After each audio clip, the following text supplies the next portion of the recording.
لوگ کہتے ہیں نا بھائی کیا ضرورت ہے مزار شریف پہ جا کے دعا مانگنے کی، کیا ضرورت ہے فلاں مقام پر جا کے دعا مانگ، اللہ تو سب جگہ سے سنتا ہے۔ ارے بھائی میں زیادہ جانتا ہوں، آپ زیادہ جانتے ہیں، اللہ کے نبی زیادہ جانتے ہیں۔ حضرت زکریا نے ساری زندگی دعا کی تھی، مگر جس محراب میں بی بی مریم نے عبادت کی، زکریا نے کہا ادھر جا کے دعا کروں گا، اللہ قبول فرما لے گا۔ قرآن بتا رہا ہے کہ جہاں اللہ والے عبادت کریں ادھر جا کے دعا مانگو، اللہ وہ دعا قبول فرماتا ہے۔ اب میرا سوال یہ ہے، جہاں اللہ والے دعا کریں، عبادت کریں، ادھر جا کر میں دعا کروں تو دعا قبول ہوتی ہے، جس مزار میں اللہ والے موجود ہوں ان کے قدموں میں کھڑے ہو کے دعا کروں تو دعا کیوں نہ قبول ہوگی؟ چاچو دیکھو، آپ سوال پوچھے، ایک سوال میں پوچھتا ہوں، آپ کو کوئی کچھ نہیں بولتا یار۔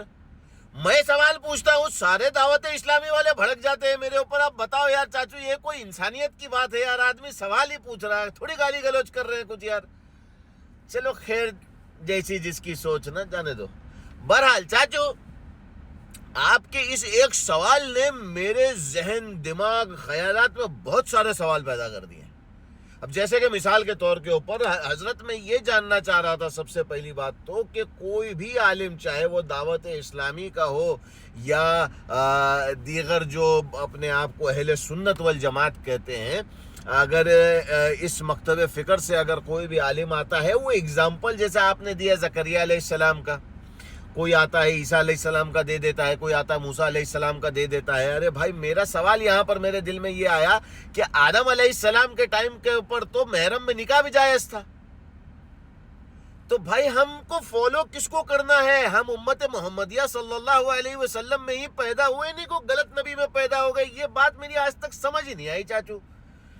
آپ ذرا اس بات کو کلیئر کر دینا کہ ہم کو کس نبی کی اتباع کرنی ہے بھائی؟ ایک بات۔ دوسری بات، رہا سوال زکریا علیہ السلام، اگر بی بی مریم کے محراب میں جا کر کے، اب بی بی مریم نے تو ہسٹری یہ بھی بتاتی ہے کہ زکریا علیہ السلام کا محراب جوائن کی تھی کیونکہ آپ چھوٹی تھی اور ان کی ولدیت میں تھی، یہ ہسٹری بتا رہی ہے۔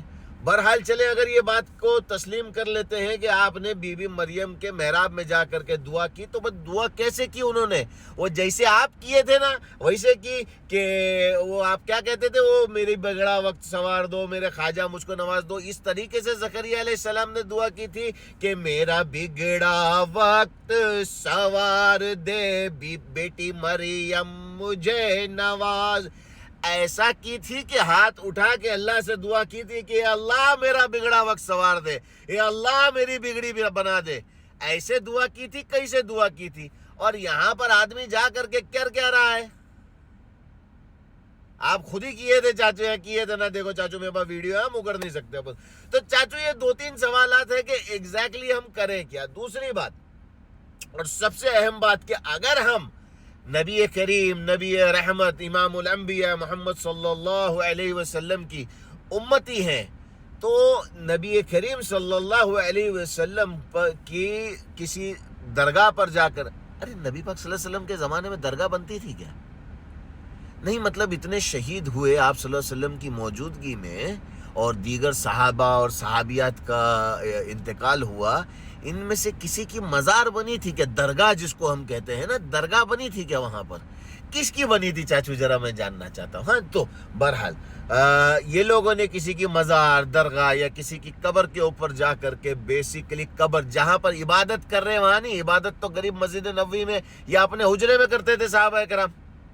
تو ان لوگوں میں سے کسی کی درگاہ، قبر یا اس قسم کی کوئی چیز آپ کی وفات کے بعد، صحابہ کرام کی بات کر رہا ہوں، کہ اگر ان کی وفات کے بعد ان کی درگاہ، ان کی قبر، ان کی مزار، وہاں پر جا کر کے بولے ہیں کہ اے فلاں، مثال کے طور کے اوپر کوئی تابعین چلے گئے ہو حضرت ابو بکر صدیق کی، اے ابو بکر صدیق آپ مجھے نواز دو، اے ابو بکر صدیق میرے مال میں تکلیف ہے، اے ابو بکر صدیق فلانا۔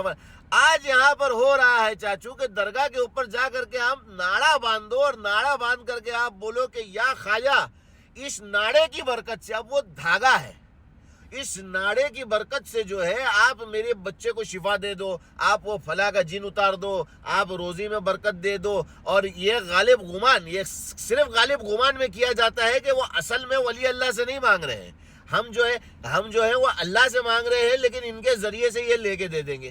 تو اس قسم کا کانسیپٹ جو ہے میں صرف یہی سمجھنا چاہتا ہوں کہ امت محمدیہ صلی اللہ علیہ وسلم نے جو ہمارے اصل اکابر ہیں صحابہ کرام تابعین تبع تابعین اور ہم حنفی ہیں ماشاءاللہ سے, تو امام ابو حنیفہ بھی تو کہیں نہ کہیں گئے ہوں گے. یا چلے ہم تو چاروں ائمہ کو حق چار یار کو مانتے ہیں, چاروں ائمہ برحق ہیں, تو امام احمد بن حنبل کے امام ابو حنیفہ کی مزار پر گئے تھے کہ اے ابو حنیفہ مجھے نواز دو؟ یا پھر امام ابو حنیفہ اگر تابعین تبع تابعین میں سے تھے تو کیا وہ کسی صحابی کی مزار پر گئے؟ چاچو اتنے سارے سوال پیدا کر دیے ہونا آپ نے ایک سوال سے.